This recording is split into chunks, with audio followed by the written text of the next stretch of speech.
तो नमस्कार बंधुगण माने मोर यही ज्योतिष गुरु आशीष यूट्यूब चैनल को आपण मानक पुणी थे मो हार्दिक स्वागत। तो बंधु मैंने मोर आगक आउची देवस्नान पूर्णिमा। जगतर नाथ जगन्नाथ देवस्नान पूर्णिमा आमर आसवाक जाऊँगी 29 तारिख सोमवार। तो बंधु मैंने मु आजिर ए भिडियोटे देवस्नान पूर्णिमा उपलक्षे किछि बड़ जिनिस नहीं आई जोटा को मुझे न कहूँ तो आपण मैंने जदि ये 8टी भूल करदेवे ना तो आपण मैंने भूल आपण को भोगवाक पड़ो। आपणकर परिवार दुर्भाग्य पड़ो, आपण मानकर देह स्वास्थ्य खराब हो पड़ो। तो भिडियोटी को शेष पर्यटन देखिए कहीं आज कहि स्नान पूर्णिमा ना बंधु मैंने ये स्नान पूर्णिमा जदि आप 8टी भूल कर दौरान ना ताला आपणकर दुर्भाग्य पड़ो। कहीं 99% लोक जानी ना जदि आपण देवस्नान पूर्णिमा 8टी भूल करदेवे तो आपणकर धन संपत्ति चली जापे, आपणकर चिंता अशांति बढ़ी जापे, आपण माने टेंशन ने आपण देह स्वास्थ्य खराब हो जापे। कहीं स्नान पूर्णिमार महत्व कौन कहूँ कहीं स्नान पूर्णिमा हूँ श्री जगन्नाथंकर एक पवित्र पर्व जोटा कि आम जाचु। बंधु यही दिन महाप्रभु को 108 गड़ा पानी रे स्नान करा जाए। कहीं केवल पर्व नुहे यह भक्ति श्रद्धा और आमर संस्कृतिर प्रतीक। कहीं बंधुगण मैंने आपण मैंने जानी जे केते असंख्य भक्त जगन्नाथ पाखरे कोलाहल की था गहली होता है भिड़ होता है।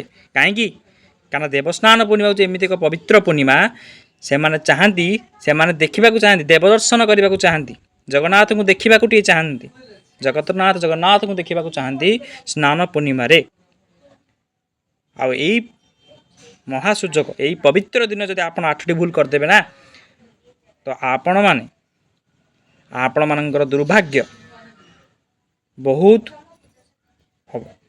तो चलतु आज आम जाना से भूल गुड़िक कौन। तो प्रथम भूल कौन बंधु मैंने ना अशुचि काम करवा। तो बंधु मैंने अशुचि काम कौन ना स्नान पूर्णिमा अशुचि काम करवा उचित नुहे।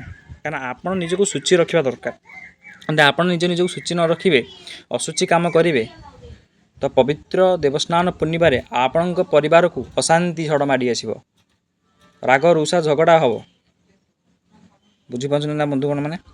तो झगड़ा और राग करवा यही दिन यही पवित्र दिन यही देवस्नान पूर्णिमा पवित्र दिन में राग कि झगड़ा करवा उचित नुहे। तेणुक मनर शांति कहना यह मनर शांति को नष्ट कर मन को शांति रखा दरकार। यही पवित्र दिन मन को शांति रखा जाए। आम जब राग झगड़ा करवा तो मन शांति रहिबो। तो आसन जाना तृतीय भूल कौन देवदर्शन को अवहेला करवा। मुझे तो कहली ना असंख्य बंधु असंख्य भक्त जगन्नाथंकर असंख्य भक्त आस्थान देवदर्शन करने किंतु किछिरा भक्त अच्छा देवदर्शन को अवहेला करती। अनेक लोक अच्छा व्यस्तता भितर देवदर्शन को अवहेला कर दियंती। कहीं यह एक महासुजोग आई सुजोग जदि आम देवदर्शन न करवा तो यही महापापी भागी आ संसार कौटी मिल ना। कारण देवदर्शन हूँ महापुण्य आई पवित्र दिन जब देवदर्शन करुँना तो आपण जीवन धन्यमय हो। चतुर्थ भूल हूँ यही दिन में बड़ मान को असम्मान करवा।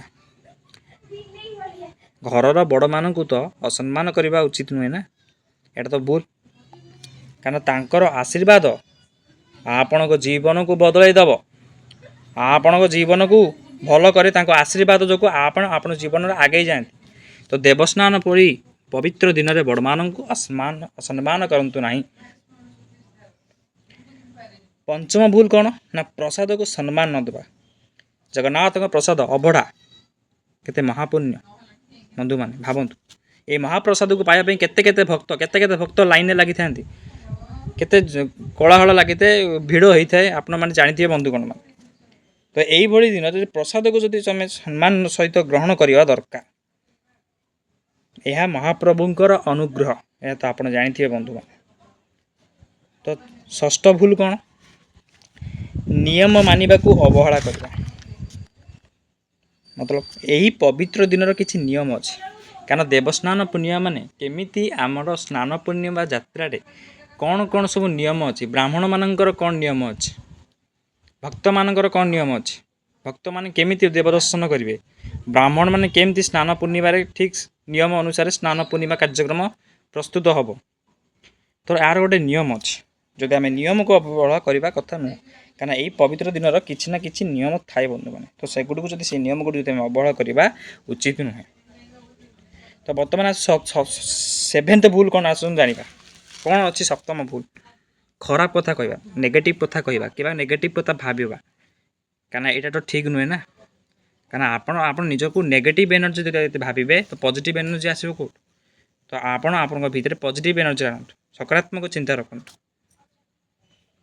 ତ ବର୍ତ୍ତମାନ ଆସନ୍ତୁ ଜାଣିବା 8 ନମ୍ବର ଭୁଲ, ଯେଉଁଟାକି ସବୁଠାରୁ ବଡ଼ ଭୁଲ ବନ୍ଧୁମାନେ, ଦିନର ମହତ୍ତ୍ୱଟାକୁ ଅବହେଳା କରିବା। କାରଣ ଏଇଟା ହେଉଛି ସବୁଠାରୁ ବଡ଼ ଭୁଲ। ଏହି ଦିନର ମହତ୍ତ୍ୱକୁ ଯଦି ଆମେ ନ ବୁଝିବା, ଏହା ଆମ ସଂସ୍କୃତିର ଗର୍ବ ବନ୍ଧୁମାନେ।